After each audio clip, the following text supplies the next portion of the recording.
Hi friends, मैं आकांक्षा शर्मा जी की with आकांक्षा में आपका स्वागत करती हूँ। एमपीपीएससी मेंस 2019 का जैसे कि मैंने आपको लास्ट 2 दिन पहले बताया था कि हम ये क्रैश कोर्स स्टार्ट कर रहे हैं। 70 दिन का क्रैश कोर्स रहेगा, मतलब मेरी इसमें 70 क्लास रहेंगी आपकी। और ये हमारा डे 2 है, मतलब ये दूसरी क्लास है। पहले में हमने पढ़ा था कि हमको क्या क्या पढ़ना है आगे और हम क्या क्या पढ़ेंगे। आज मैं आपको करवा रही हूँ पुनर्जागरण। पुनर्जागरण विश्व इतिहास का टॉपिक है, बहुत ही महत्वपूर्ण टॉपिक है। और आज हम इसके जितने भी 3 नंबर बनते हैं, थोड़े हम आज करेंगे, थोड़े हम नेक्स्ट वीडियो में करेंगे। तो चलिए स्टार्ट करते हैं। सबसे पहले इसकी हमें डेफिनेशन पता होना चाहिए, इसके बाद हम इसके 3 नंबर के क्वेश्चन पढ़ पाएंगे। सबसे पहला क्वेश्चन तो यही बनता है इसमें, अगर हम पुनर्जागरण टॉपिक पढ़ते हैं कि पुनर्जागरण होता क्या है, इसका स्वरूप बताइए। तो पुनर्जागरण का मतलब होता है पुनः जागना, दोबारा से उठकर खड़े हो जाना। दूसरी भाषा में हम इसको ये कह सकते हैं कि समाप्त प्राय अवशेषों का पुनरुद्धार, जो अवशेष समाप्त हो गए हैं उनका पुनरुद्धार करना।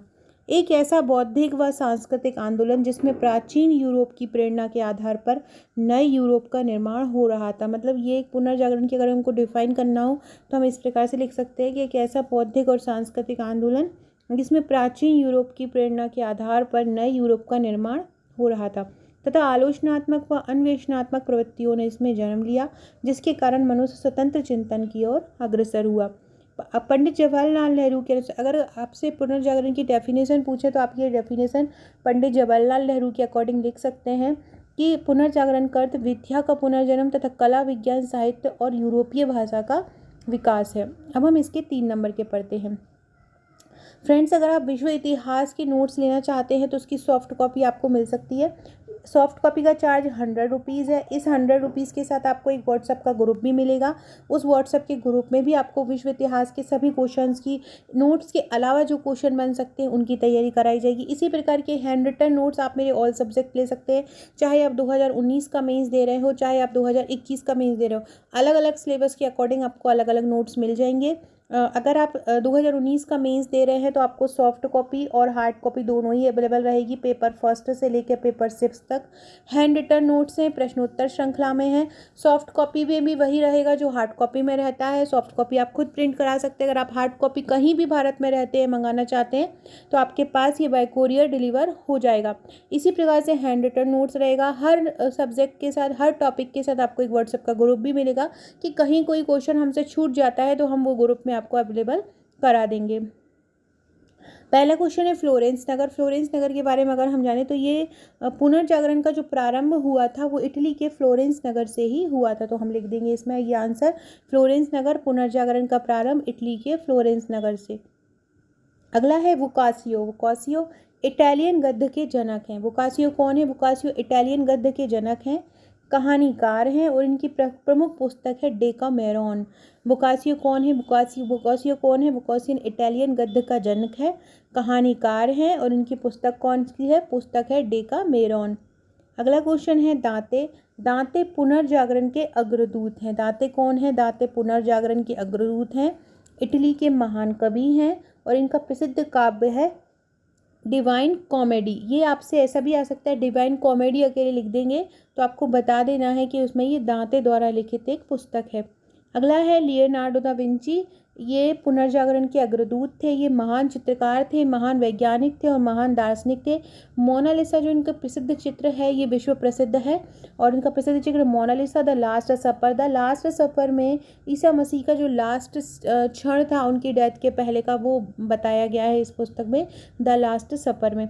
फ्रेंड, डिस्क्रिप्शन बॉक्स में आपको हमारे व्हाट्सएप ग्रुप की लिंक मिल जाएगी, टेलीग्राम ग्रुप की लिंक मिल जाएगी, फेसबुक ग्रुप की लिंक मिल जाएगी, इंस्टा और ट्विटर की लिंक मिल जाएगी। ज्वाइन हो जाइएगा, महत्वपूर्ण अपडेट आपको वहाँ पे मिलता रहता है। और ये विश्व इतिहास जिससे मैं ये पढ़ा रही हूँ, ये नोट्स आप अगर सिंगल लेना चाहते हैं तो 100 रुपीज़ की आपको इसको PDF मिल जाएगी और इसके साथ आपको एक ग्रुप भी मिल जाएगा।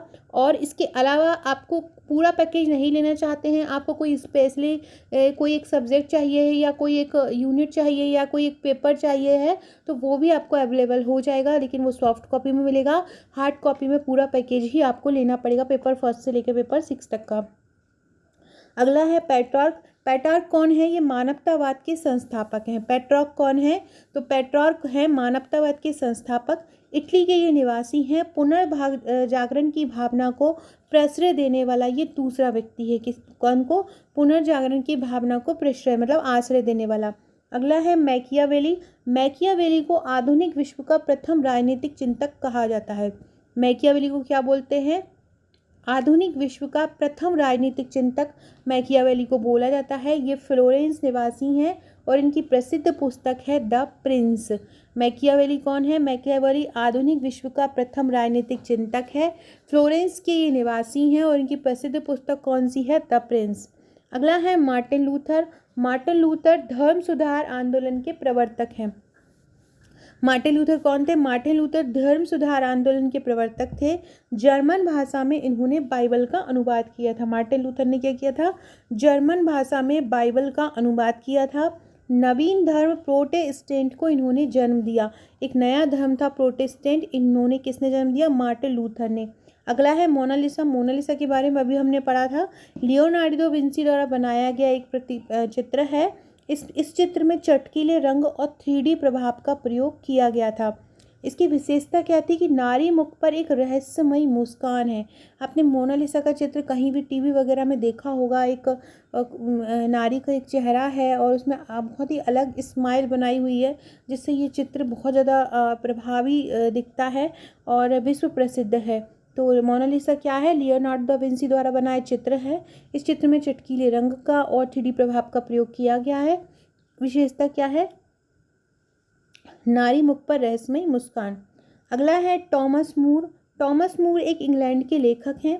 इनकी पुस्तक है यूटोपिया। इस पुस्तक में इन्होंने आदर्श समाज का चित्र प्रस्तुत किया है। टॉमस मूर कौन थे? टॉमस मूर इंग्लैंड के लेखक थे। पुस्तक थी इनकी यूटोपिया और इन्होंने अपनी इस पुस्तक में एक आदर्श समाज का चित्र प्रस्तुत किया था। अगला है जाफरे चौसर। जाफरे चौसर कौन है? पुनर्जागरण अंग्रेजी काव्य के पिता। जाफरे चौसर कौन थे? जाफरे चौसर पुनर्जागरण कालीन अंग्रेजी काव्य के पिता थे। इनका समय कब से कब तक रहा था? 1340 ईस्वी से 1400 ईस्वी तक रहा था और इनकी प्रसिद्ध कृति है कैटरबरी टेल्स। कौन सी है? जाफरे चौसर की प्रसिद्ध कृति कौन सी है? कैटरबरी टेल्स जाफरे चौसर की प्रसिद्ध कृति है। अगले हैं शेक्सपियर। शेक्सपियर पुनर्जागरण कालीन अंग्रेजी भाषा के कवि थे। शेक्सपियर कौन थे? पुनर्जागरण कालीन अंग्रेजी भाषा के कवि थे। हमारे भारत में शेक्सपियर किसको कहा जाता है? कालिदास को कहा जाता है। और शेक्सपियर की रचना कौन सी थी? प्रमुख जो रचना थी वो थी मर्चेंट ऑफ वेनिस। और शेक्सपियर के जो नाटकों के जो विषय होते थे वो सामंती और मध्यम वर्गीय समाज के मध्य द्वंद्व, ये इनकी जो नाटक होते थे इनकी एक प्रमुख विशेषता हुआ करती थी। फ्रेंड आप देख सकते हैं मैंने किस तरह से 3 नंबर के प्रश्नों को कवर किया है। ऐसे ही मैंने अपने पूरा जो पैकेज है, पूरे नोट्स हैं हर सब्जेक्ट के, चाहे वो इतिहास हो, भूगोल हो, राजनीति हो, अर्थशास्त्र हो, विज्ञान हो, विज्ञान तकनीकी हो, दर्शन शास्त्र हो, सभी को ऐसे ही इसी प्रकार से बहुत सुंदर तरीके से कवर किया गया है। 3 नंबर में, 6 नंबर में, 15 नंबर में। तो आप इसको केवल आपको लेके उनको पढ़ना ही है, कोई और मेहनत नहीं करनी है। तो आप हमारे नोट्स जो प्रश्नोत्तर श्रृंखला में ले सकते हैं, PDF में भी ले सकते हैं, हार्ड कॉपी में भी ले सकते हैं। साथ में ग्रुप भी मिलते हैं जिसमें करंट से आप अपडेटेड रहेंगे। कोई भी करंट का प्रश्न बनता है तो वो हम आपको वहाँ पे प्रोवाइड कराएंगे। अगला क्वेश्चन है द लास्ट सपर। लास्ट सपर मैंने अभी आपको बताया था, ये भी लियोनार्डो दा विंसी द्वारा बनाई गई एक त्रिविमीय कृति है। इसमें ईसा और उनके साथियों को चित्रित किया गया है। इस चित्र में ईसा मसीह का अंतिम भोज दिखाया गया है। ईसा मसीह ने जो अपना अंतिम खाना खाया था द लास्ट सपर में, उस पुस्तक को बताया गया है। कौन सी पुस्तक है द लास्ट सपर? किसने लिखी है? लियोनार्डो दा विंसी ने। अगला है रोजर बेकन। रोजर बेकन को आधुनिक प्रयोगात्मक विज्ञान का जन्मदाता कहा जाता है। रोजर विज्ञान को क्या बोलते हैं? रोजर बेकन को क्या बोलते हैं? रोजर बेकन को आधुनिक प्रयोगात्मक विज्ञान का जन्मदाता बोला जाता है। रोजर बेकर इंग्लैंड के निवासी थे। आधुनिक प्रयोगात्मक विज्ञान को जन्मदाता बोला जाता था। तर्कवाद के आधार पर सत्य व धर्म की विवेचना पर इन्होंने जोर दिया। किसके आधार पर? तर्कवाद के आधार पर सत्य व धर्म की विवेचना पर इन्होंने जोर दिया। अगला है माइकल एंजेलो। माइकल एंजेलो मूर्तिकार व चित्रकार थे। माइकल एंजेलो की प्रमुख कृति थी द लास्ट जजमेंट और the fall of man. Michelangelo की कौन सी पुस्तक थी? The last judgment. ये आपको ना द लास्ट जजमेंट भी अलग से पूछ सकते हैं किसके बारे में लिखी? तो माइकल एंजेलो की प्रसिद्ध कृति कौन सी थी? द लास्ट जजमेंट और द फॉल ऑफ मैन। उच्च पुनर्जागरण युग के ये कवि थे। कौन से? उच्च पुनर्जागरण युग के ये कवि थे। अगला है राफेल। राफेल पुनर्जागरण काल के एक चित्रकार थे, इटली के निवासी थे। इनकी सर्वश्रेष्ठ कृति थी मैडोना। मैडोना कौन है? मैडोना जीसस क्राइस्ट की माता हैं। और ये राफेल ने मैडोना के नाम पर एक कृति लिखी थी जो इनकी सर्वश्रेष्ठ कृति है। तो कौन थे? ये पुनर्जागरण काल के चित्रकार थे। अगला है इरेस्मस। इरेस्मस पुनर्जागरण कालीन ही अग्रदूत थे। मानवतावादियों का इनको राजकुमार कहा जाता है। पुस्तक थी द प्रेज ऑफ फॉलो। इनकी प्रमुख पुस्तक कौन सी थी? The praise of follow. अगला है फ्रांसिस बेकन। फ्रांसिस बेकन कौन है? पुनर्जागरण कालीन सर्वश्रेष्ठ निबंधकार थे। अनुभववाद का इनको जनक बोला जाता है। और फ्रांसिस बेकन इंग्लैंड के निवासी थे। कौन से, कहाँ के थे? फ्रांसिस बेकन इंग्लैंड के निवासी थे। अगला है जियोटो। जियोटो कौन थे? जियोटो पुनर्जागरण काल में चित्रकला के जनक थे। जियोटो कौन थे? जियोटो पुनर्जागरण काल में चित्रकला के जनक थे। परंपरागत बाइजेंटाइन शैली की जगह इन्होंने नवीन चित्रकला का विकास किया। परंपरागत बाइजेंटाइन शैली की जगह इन्होंने क्या किया? नवीन चित्रकला का विकास किया था। पुनरुत्थान युग का स्वप्न दृष्टा और शहीद लेखक के कौन थे? मतलब ये किसकी कृति थी? पुनरुत्थान युग का स्वप्न दृष्टा और शहीद लेखक, ये किसकी कृति थी? ये थॉमस मूर की कृति थी। अगला है रेनेसां। रेनेसां क्या होता है? तो इस शब्द का इसको हिंदी में बोले तो पुनर्जागरण करने वाला व्यक्ति बोल सकते हैं। तो इस शब्द का प्रयोग उस व्यक्ति के लिए होता है जो अनेक कलाओं में निपुण होता है या अनेक विषयों में रुचि रखता है, जैसे कि थे लियोनार्डो दा विंसी, उनको रेनेसां कहा जाता है। अगला है यूटोपिया। यूटोपिया जो है वो टॉमस मूर की रचना है। यूटोपिया किसकी रचना है? यूटोपिया टॉमस मूर की रचना है। तत्कालीन समाज में व्याप्त दोषों की इन्होंने आलोचना की है। तो यूटोपिया पुस्तक में टॉमस मूर ने क्या किया है? जो तत्कालीन समाज था उसमें जो दोष व्याप्त थे उसकी उन्होंने आलोचना की है। एक आदर्श राज्य की कल्पना भी इस पुस्तक में की गई है। फ्रेंड्स, ये अगले को जो क्वेश्चन है 23 से, वो हम नेक्स्ट वीडियो में पढ़ेंगे। 22 क्वेश्चन हमने 3 नंबर के पढ़े हैं पुनर्जागरण से संबंधित। और पुनर्जागरण से संबंधित 2 क्वेश्चन 3 नंबर में आप समझिए आना ही है, तो आपको ये बहुत अच्छे से कर लेना है। अगर आप ये विश्व इतिहास की PDF लेना चाहते हैं तो 100 रुपीज़ में परचेस कर सकते हैं। बाकी आप अगर पूरे विषयों की PDF लेना चाहते हैं पेपर फर्स्ट से लेके पेपर 6 तक, तो उसका चार्ज है 399।